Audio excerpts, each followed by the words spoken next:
거는 온도. 온도. 그럼 되시죠.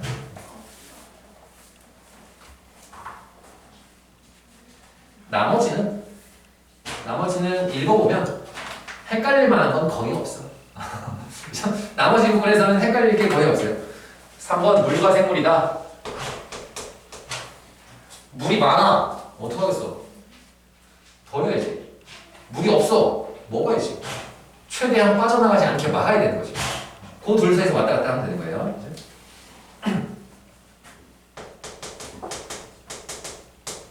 그래서 증발을 막기 위한 구조들이 있어요. 첫 번째 방법, 곤충의 몸이다.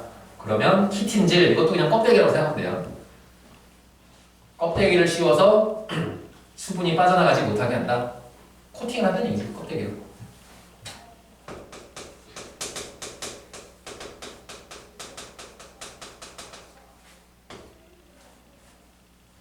그 다음에 파충류에는 몸 표면이 비늘로 덮여있다. 껍데기란 얘기예요.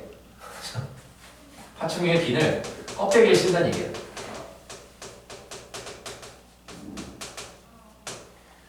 그 다음에 조개와 파충류의 알은 단단한 껍데기는 껍데기란 얘기죠. 조개, 알.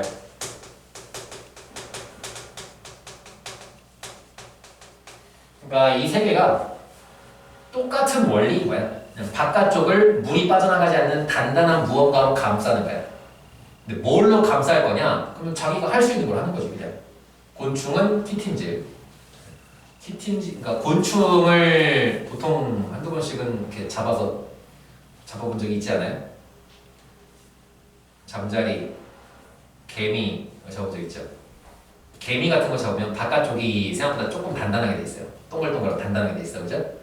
그 단단한 걸 터트리면 그 안에 말랑말랑해요. 그죠? 그 바깥쪽에 단단한 부분이 키틴질인 거예요. 그 단단한 부분 안쪽에는 이제 거기에 이제 근육 이런 게 꽉 차 있는 거지, 이제.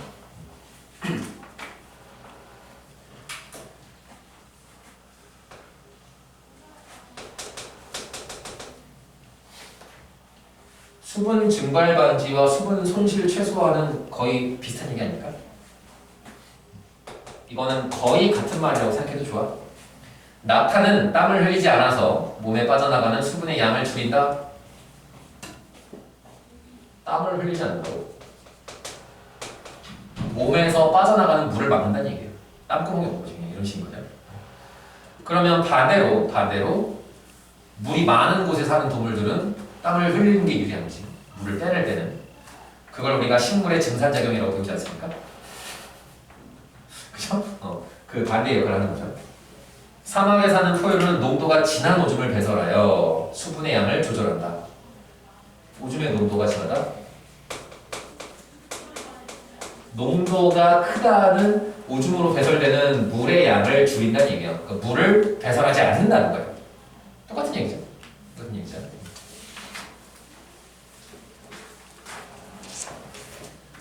식물이다. 식물이 좀 특이한 케이스를 많아서 조심해서 보셔야 되는데, 첫째 육상식물이다. 그러면 뿌리, 줄기, 잎이 잘 발달되어 있어요. 특히 뿌리나 줄기가 발달되는 게 중요하지. 왜?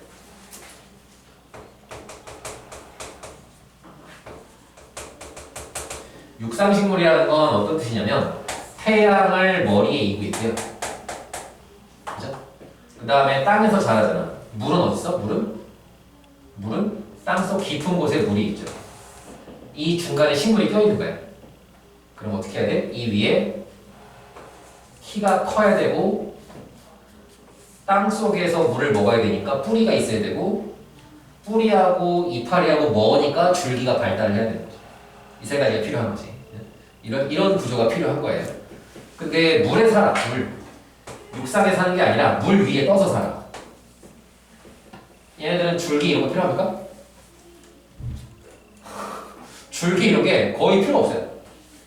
커다란 줄기 이런 게 필요가 없어. 이파리가 그냥 떠 있으면 돼, 이 위에. 그리고 그 밑에 그냥 뿌리만 있으면 되는 거죠.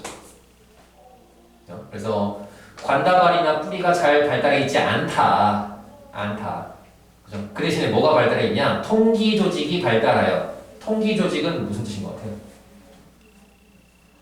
통기는 기체가 통과하는 구멍이라는 얘기예요. 구멍. 맞지? 통기 조직이 잘 발달하여 물 위에 떠서 살 수 있다. 그러니까 이게 좀 차이가 있는데 이런 애들은 아까 이파리 구조가 어떻게 생겼다고 그랬어요? 윗면은 햇빛을 받아야 되지. 햇빛을 받아야 되니까 여기에 울타리처럼 빽빽한 조직이 있다고 그랬어. 그죠? 공기는 어디로 들어가? 뭘로 숨쉬어? 뒷면으로 숨쉬죠. 잎의 뒷면에 구멍이 있어서 공기가 들어가요. 이 중간에 통로가 필요하니까 여기는 듬성듬성한 조직이 있고 일로 들어온 공기가 이 안에서 막 돌아다니는 거야. 이게 일반적인 잎의 구조죠. 얘네는 어디로 숨쉬냐? 얘는 물은 밑에서 먹는데 숨은 어디로 쉬어? 얘네도 잎의 뒷면으로 숨쉬어요? 잎의 뒷면은 물이잖아. 커먹혀 죽어. 그죠? 얘네들은 울타리 조직이 빽빽하게 있으면 안 되는 거예요. 얘네들은 잎의 앞면에 구멍이 있어요. 앞면에. 오케이? 그래서 얘네들은 숨을 쉬려면 이파리가 있을 때 여기는 바로 물이니까. 그죠? 잎의 뒷면은 바로 물에 닿아 있잖아. 그러니까 이 위에 공기 구멍이 있어야 되는 거야. 위에. 됐어요? 그러면 위에 공기 통로가 있겠지? 듬성듬성 있겠지? 뒷면은 빽빽할 것 같아? 듬성듬성 있을 것 같아? 뒷면에 빽빽하게 놓으면 어차피 햇빛이 잘 안 들어가요. 소용이 없어. 그죠? 그럼 이파리 전체가 듬성듬성하니까 이게 밀도가 작고 가벼운 이파리가 되는 거야. 물에 뜬다는 거지. 이런 걸 통기조직이라고 부르는 거예요, 그냥. 이걸 그냥 통기조직이라고 부르는 거예요. 됐어요? 공기구멍이 위에 있다, 위쪽까지 공기가 잘 통한다. 이파리도 두께가 있잖아요. 이파리 두께. 잎의 아래쪽, 위쪽이 다 공기가 잘 통한다. 그 얘기예요. 그거를 짧게 쓰면 통기조직이 발달해 있다 라고 쓰는 거지. 되죠? 건조한 지역이다, 사막이다. 건조한 지역에서는 일단 수분이 부족하죠. 수분이 부족하니까 저수 조직, 물을 저장하는 조직이 발달해 있고 일부 식물은 잎이 가시로 변해서 수분 증발을 막는다라고 되어 있습니다. 이런 애들은 뭐해? 육상식물들은 공기를 먹고 뱉고 한 다음에 그 다음에 뿌리에서 물을 쫙 먹은 다음에 그걸 바깥으로 뱉어내죠. 잎에서 물을 버려. 이걸 우리가 증산작용이라고 배우지 않습니까? 아니? 근데 건조한 지역에 사는 애들은 증산작용이 이거 좀 안 하고 싶은 거야. 이건 안 했으면 좋겠는 거지, 그죠? 그래서 어떻게 돼 있냐? 선인장, 잎이 가시로 변해서 즉 표면적을 최대한 작게 만드는 거예요. 표면적을 작게. 그러면 증발은 안 일어나겠지.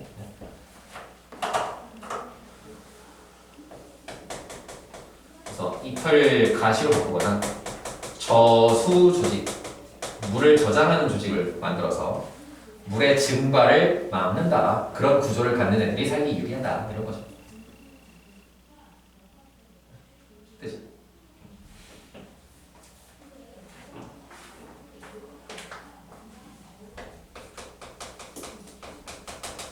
네 번째 토양은 내가 뭐 따로 쓰기도 뭐한 것 같은데 그냥 읽으면 될 것 같아. 지렁이와 두더지 토양을 돌아다닌다. 공기가 잘 통해요.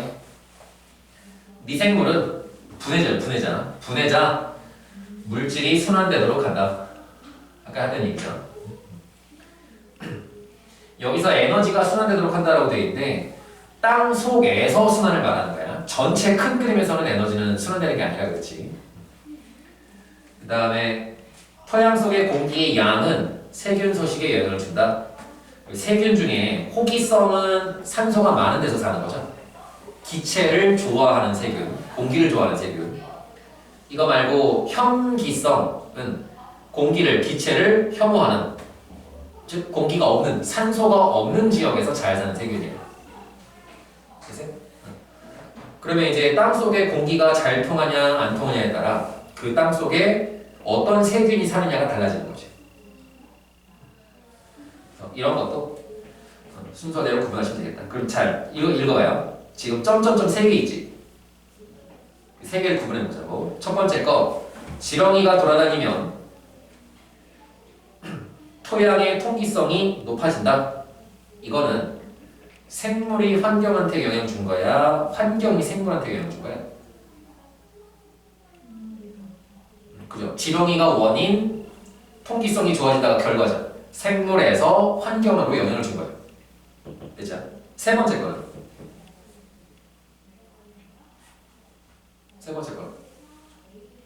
공기의 양에 따라 세균이 종류가 달라진다는 거죠. 이거는 환경에서 생물한테 영향을 준 거죠.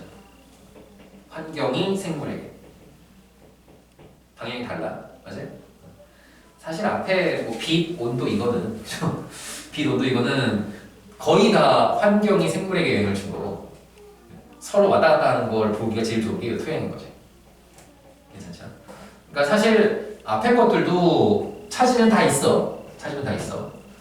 만약에 이런 육상 식물이 많아, 키 큰 식물들이 많아, 침산작용을 많이 하죠. 공기 중에 수분량이 늘어나겠지. 가능하지 그런 것도. 그죠? 다섯 번째 공기와 생물. 이것도 뭐 따로 쓰지 않고 그냥 책 읽은 거 읽을게요. 공기 중에 산소는 호흡에 이용되고 이산화탄소는 광합성에 이용된다. 호흡과 광합성을 하면 공기의 성분이 변한다. 호흡을 하면 성분이 변한다. 이거는 생물이 공기 조성에 영향을 준 거죠. 생물이 공기에게. 됐어요? 공기가 희박한 고산지대에 사는 사람들은 적혈구 속에 산소가 많다. 혈액 속에 적혈구가 많아서 산소를 효율적으로 운반한다. 이거는 뭐야? 원인, 산소가 부족하다. 결과, 적혈구가 많아진다. 이거죠. 이건 방향이 반대죠. 환경이 생물에게. 이 방향까지 같이 구분해달라는 거야. 환경이 생물에게. 그죠? 나무는 자신을 보호하는 살균 물질을 분비한다. 그러니까 독을 뿌린다는 얘기예요. 주변에다. 독을 뿌린다는 얘기예요. 그러면 이것도 생물이 환경에, 공기에 영향을 주는 거죠. 괜찮아요? 그러니까 뭘 해야 되냐? 두 가지를 해야 되는 거야. 예를 들어서 문제에 이게 하나 딱 있어. 나무가 자신을 보호하는 살균 물질을 분비한다. 이런 사실이 있다고 합시다. 그죠? 이런 사실이 문제에 써 있는 거야. 그러면 두 가지를 해야 돼. 이게 생물이 환경에 영향을 준 거냐, 아니면 환경이 생물에 영향을 준 거냐, 그걸 구분해야 되는 거야. 이 경우는 나무가 분비한다니까 생물이 환경에 영향을 준 거야. 둘째, 그 환경 요인이, 그죠? 그 환경 요인이 빛, 온도, 물, 토양, 공기 중에 뭐냐? 이건 물은 아니야, 빛도 아니야, 공기라는 것이. 그 다섯 가지 중에 뭐냐를 구분할 수 있게 해달라는 거야. 구분됐어요?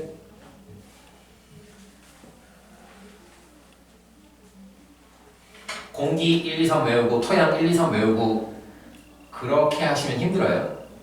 그렇게 하시면 힘들어요. 그죠? 내가 이걸 막 섞어놨을 때 이거는 공기야, 이거는 물이야를 거기 써있는 문장에서 유추할 수 있는지, 그죠? 그거를 연습을 해야 되는 거야. 그거를 거기에 맞는 논리를 이해하도록 하면 되는 거야. 그렇게 해야 시험 범위가 넓어도 그치? 시험 범위가 넓어도 안 까먹고 기억이 난다. 괜찮습니까?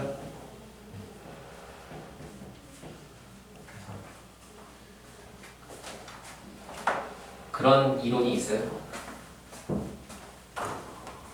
이 지구를 지배하는 제일 강력한 종이 누구냐? 우리 인간이라고 생각하잖아요. 우리는 다 사람이 제일 세다고 생각하는데 그런 이론이 있어요. 결국은 나무가 제일 힘센 거 아니냐? 그냥 이거 와서 먹어봐. 이러고 이제 열매가 다 던져줍니다. 그러면 이제 동물들이 그걸 먹고 막 돌아다녀요. 막 먹고 돌아다녀요. 그죠? 그러면 돌아다니면서 똥을 싸죠? 그럼 나무의 씨앗을 온 세상에 다 퍼뜨려요. 이거 하나 줄 테니까 저희 가서 씨앗 좀 심고 와. 이런 거지. 그 다음에 열심히 먹고 돌아다니면 죽잖아, 애들이. 죽잖아. 죽고 나면 그걸 다시 먹죠, 나무가. 수고했어. 시체는 내가 먹을게. 이런 거잖아. 그죠? 그 다음에 뭐 짜잘하니까 그러면 사방에 독을 뿜어요. 독을 뿜어가지고 이제 누가 뭐 찐득이 막 이런 애들이 나무에서 수액을 빼먹고 막 이러잖아. 그런 걸 못하게 사방으로 독을 뿜어요.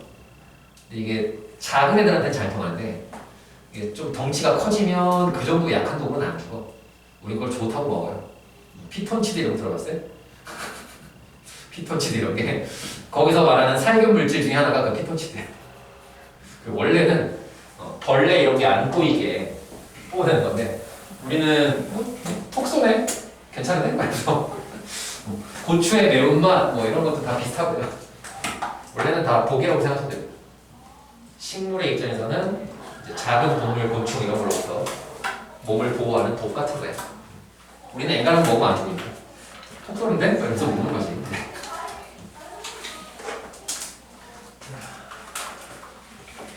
여기까지 하시고 뒤에 문제를 수록 다 풀어오시면 됩니다. 네. 297까지 풀어오시면 되겠네요. 여기까지 하시죠. 수고하셨습니다.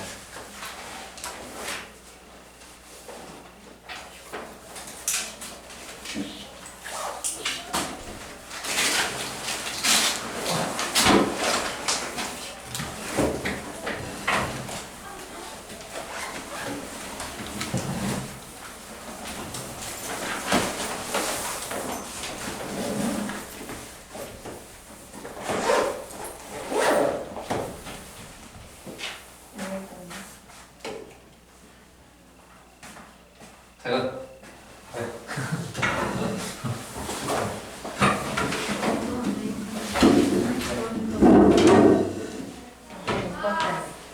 수고했어요.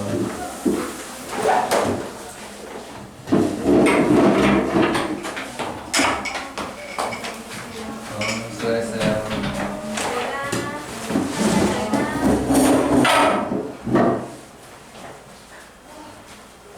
나 쓰고 있다. 수고했어요.